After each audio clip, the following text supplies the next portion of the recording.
Okay, so at this point in the build, I think it might be worth filming, not just for myself, but for somebody who might buy this from me someday, or if somebody watching has this same tractor, they might learn a couple things about working on it, because I'm learning things the hard way and I might be able to help somebody else.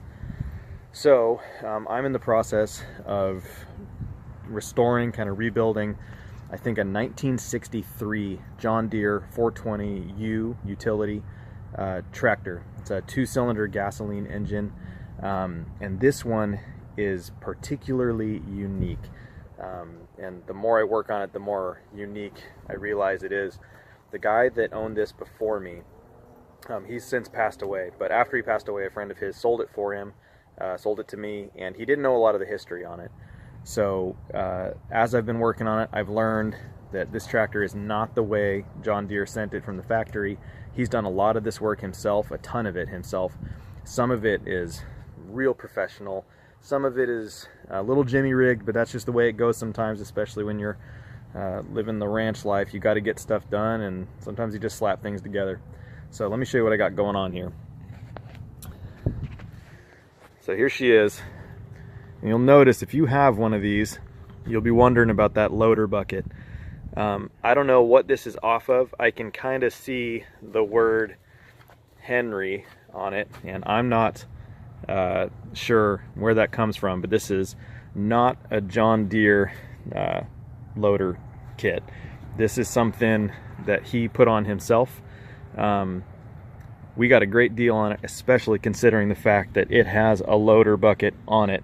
We use this, we've got horses, we use this to move manure and stack up our compost and all kinds of stuff.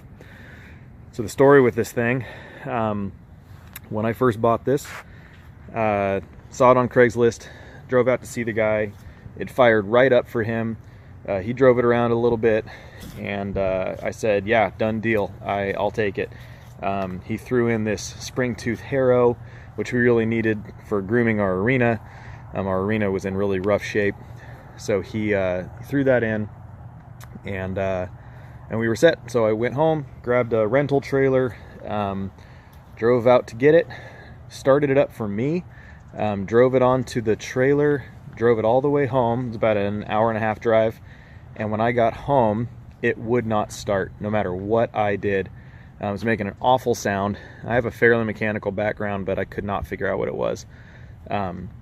Long story short, I battled it and battled it and battled it, and the starter, which is right here, there is a drive spring that sends the Bendix forward and engages the flywheel, and the drive spring had broken in half, so it wasn't sending the Bendix out, and that horrible sound I was hearing was the spring grinding on itself. So this thing waited from 1963 until the day it became mine, and that's when it decided to die on me. So after a whole bunch of hunting, I found a website where I could find all these parts, and I found the drive spring and got that replaced, and starter was turning over, and I thought we'd be in business. But I cranked it over and cranked it over and cranked it over, and it would not fire up. I could not figure out what was going on. I had air, I had spark, I wasn't sure if I was getting fuel, and I'm not a carb guy. I don't know much about them. So I called a mechanic to come out, and basically all he did was took the carb off, kind of blew out the passages with compressed air, and put it back on, and voila, it fired right up for him. So I was over the moon excited. I started it up, and then I drove it down the road to turn it around, and I'll actually show you where we were. It was the worst. So the tractor was broken down. Pardon the mess, we're still sorting things out. The tractor was somewhere right about there, broken down, facing that way. The mechanic got it to fire up. I was super stoked. I backed it up, backed into here, and drove this way, and right about in the front of my truck there, I heard a huge pop, and one of the hydraulic lines for the power steering, which we'll get into, exploded. So because the pump is always live, it was spraying fluid everywhere. I had to turn it off. So there she sat dead until I could get a hydraulic hose made. So I went and did that. It wasn't actually the steering, I was wrong. It was the for the loader bucket. So here's the new shiny hose that I had made. Spent quite a bit of money on that, trying to get it up and running, because I've never had to buy hydraulic hoses before. So there's the engine-driven pump, which if you have this tractor, you most likely do not have that. That's another one of the custom additions. Got that hose made, paid way too much for it, then found out that Tractor Supply, believe it or not, of all places, has pretty affordable half-inch hydraulic hoses for like 20 bucks. So that's where I buy my hoses now. But I haven't replaced any of the cracked ones until they get closer to blowing. I need to, but it's not really urgent. They're working. So once I got that back up and running, we were in business and fired right up, drove it around, brought it to the back of the barn there, loaded up my first load of manure with the bucket, drove it over here, dumped it in my compost pile that I'm started to drive back and got my second scoop. And right after I picked up that second scoop, the tie rod for the steering snapped in half. When I looked at the tie rod a little bit closer, I realized that was homemade also, booger welded all together with angle iron and all thread, and he did what he could. He had to slap it together, and but it had finally broken. So I didn't know what that piece was called at the time. I had to do a ton of Googling. I've never worked on a steering system before, but I'm an okay welder. I don't have a great welder, but I can get by. So I realized I have to make a tie rod. So I went to Direct Off-Road here in Bakersfield, and they gave me a little bit of an education, and they taught me what a tie rod even is, how they connect to the steering system, and how they're used. So let me show you what I got going on here. So I had to make my own tie rod, and I have not taken it off and cleaned it up or anything, but at the time I wasn't as confident a welder as I am now. I have made a few of these tie rods, learning how to make them correctly. So what I got going on here, I got a Heim joint with I think 3/4 inch fine threads. I've got a 3/4 inch fine lock nut. I have these weld-on adapters for 3/4 inch fine, and I have it in a 3/4 inch steel pipe with I think 1/8 inch sidewall. It's pretty thick. I tried this before with a 1 inch pipe, and the sidewall was a lot thinner, and I actually sheared off the bracket that attaches to the hydraulic arm. But I drilled out my steering, I guess my steering knuckle, spindle maybe, I'm not sure what that's called. I drilled that out to accept I think it's a 5/8 or a 9/16 bolt. And then he has these adapters at Direct Off-Road that go through the Heim joint and connect. They make a straight shot, so it's no longer a tapered hole going through my spindle. It's a straight hole, so I can put this bolt through. Now what I have are pretty affordable, pretty serviceable parts. So now instead of having a ball joint, which can be expensive and difficult to remove, I have a straight bolt, I have a washer, I have a lock nut, or a locking washer, and a nut. And that's working pretty darn well for me.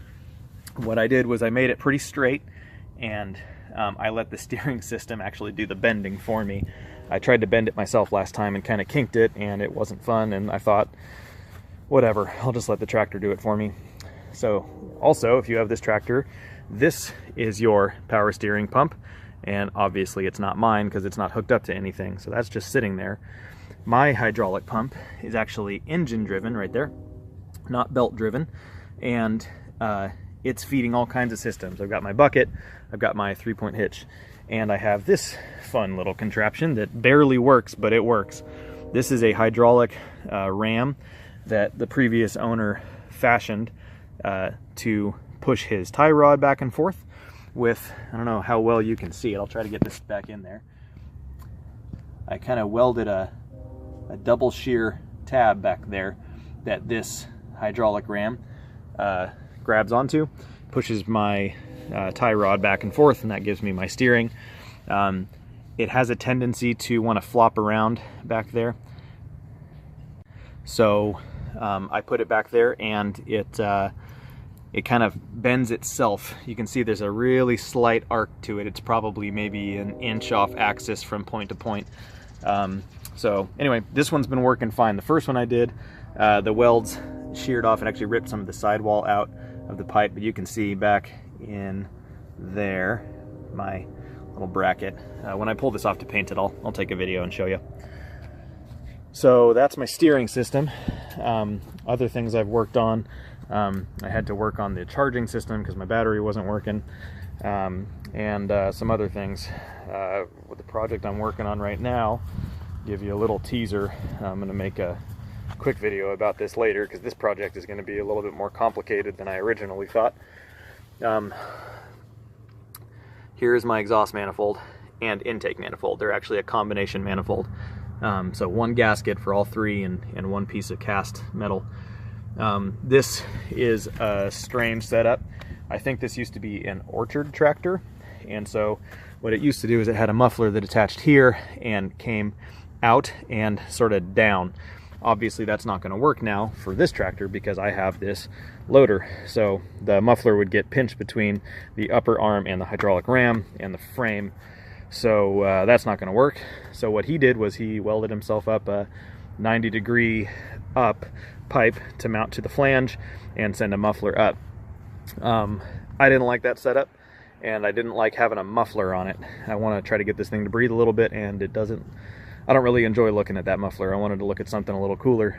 So yeah, that's what I got working, or that's what I'm working on right now. So I will make another video here shortly about how I've done that.